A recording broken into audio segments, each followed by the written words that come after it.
Stop wasting time on arms and abs. If you want to actually look bigger and more masculine, there are 5 specific muscles you need to focus on. And no, your biceps aren't on this list. These muscles create the shoulder to waist ratio that studies show makes men significantly more attractive.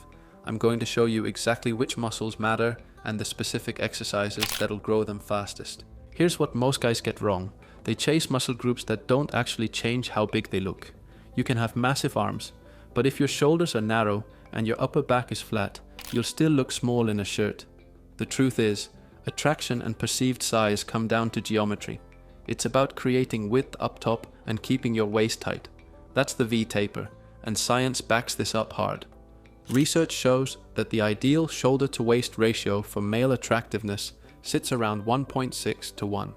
Women across cultures consistently rate men with this ratio as more attractive, more dominant, and more physically capable.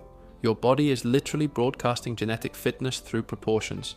So let's build the right ones. First muscle, your neck.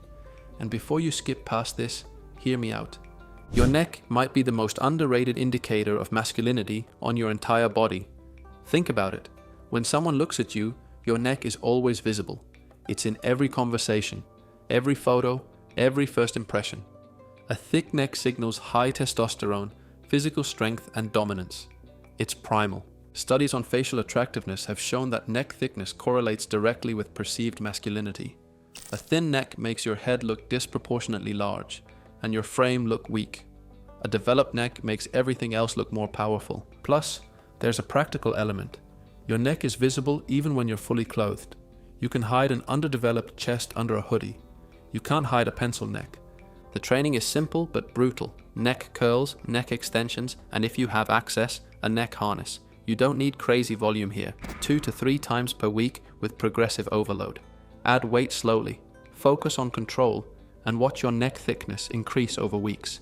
It's one of those changes that sneaks up on you. Then suddenly everyone notices. Second, shoulders. This one's obvious, but most people train them wrong. Your deltoids are the cornerstone of the V-taper. Wide shoulders create the top of that ratio. They make your waist look smaller by comparison.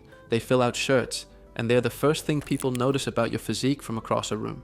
Here's the key. You need all 3 heads of the deltoid developed.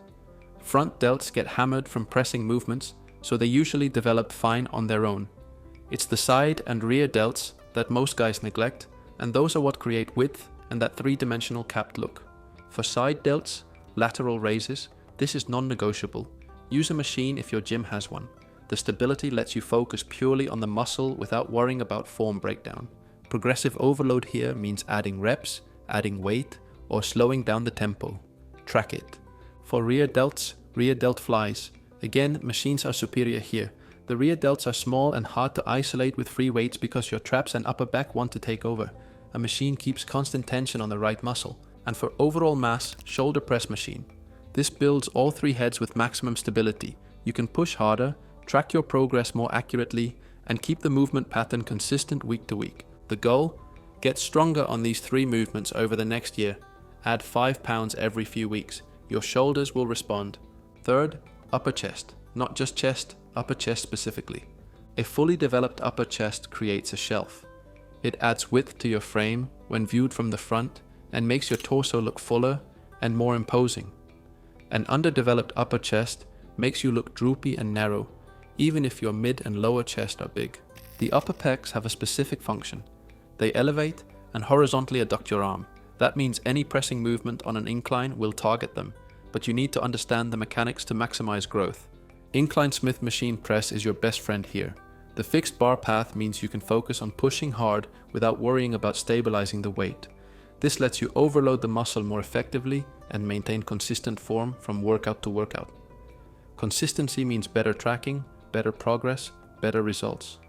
Set the bench between 30 and 45 degrees. Any higher and your front delts take over. Think about driving your upper arms up and across your body toward the midline. That's the function of the upper pec. Squeeze at the top, control the descent, and progressively add weight over time. If you've been inclined benching for years and your upper chest is still flat, this is why. An inclined bench isn't enough. You need to elevate and horizontally adduct your upper arm. Fourth, lats. These are your wings and they're critical for the V-taper. Your lats are the largest muscles in your upper body. When developed, they flare out from your spine and create width through your back. This width is what makes your waist look smaller. It's the bottom half of the shoulder to waist ratio equation. Big lats also create that coveted taper when viewed from behind. You know that look where someone's back spreads out into their shoulders? That's lats plus upper back working together. Here's what most people miss. Your lats have different regions, and you need to train them with different movements. For lower lats, the part that creates the most width down by your waist, seated single arm cable rows. The unilateral work prevents your stronger side from compensating, and the cable keeps constant tension throughout the entire range of motion. Pull to your hip, think about driving your elbow back, and feel the stretch at the bottom without letting your shoulder blades flare. For upper lats, the part that ties into your shoulders and creates thickness, wide grip pulldowns. The wider grip shifts more emphasis to the upper portion. Focus on pulling your elbows down and back, not just moving the weight. This isn't an arm exercise. Progressively overload both movements.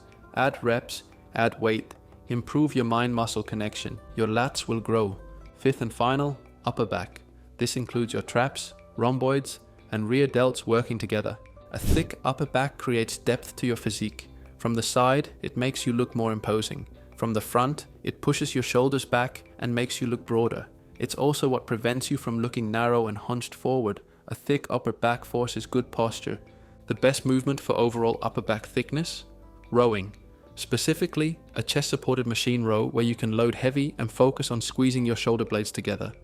T-bar row, seated cable rows, hammer strength rows. Pick one that feels good and that you can progressively overload. The key is the contraction. Don't just move weight back and forth. Pull the weight toward you. Squeeze your shoulder blades together hard. Hold for a second, then control the negative. It's all about trying your best to get your elbows behind your body and then giving your upper back that stretch at the bottom part of the movement. This is where a lot of size hides. Your upper back can handle serious volume and serious weight. Feed it both. Now here's the truth that nobody wants to hear, but everyone needs to understand. The specific exercise doesn't matter as much as you think. What matters is progressive overload over years. You could do different variations of all these movements, free weights, cables, barbells, dumbbells, and you'd still build muscle. The question is, which exercises can you actually progress on for the next year, the next 3 years? If you hate an exercise, you won't do it consistently. If it hurts your joints, you'll skip it or go light. If you can't feel the right muscle working, you won't build a strong mind-muscle connection. And if you can't track clear progress, you'll lose motivation. That's why I recommend machines for most of these movements. They're easier to progressively overload, they reduce injury risk, they're more joint-friendly for most people, and they let you isolate the target muscle better. But if you prefer free weights and you can progress on them safely, do that instead. The best program is the one you'll actually follow for years. Pick exercises you enjoy, track your performance, and add weight or reps over time. That's the entire game. So there you have it. 5 muscles that actually make you look bigger and more masculine. Neck, shoulders, upper chest, lats, and upper back. These create the shoulder to waist ratio that science shows makes you more attractive. Stop majoring in the minors. Stop doing endless curls and crunches. Build these 5 muscle groups, track your progress, and stay consistent. In a year, you won't recognize yourself. If you want more no BS training advice based on what actually works, subscribe and drop a comment telling me which of these 5 muscles you've been neglecting. I'll see you in the next one.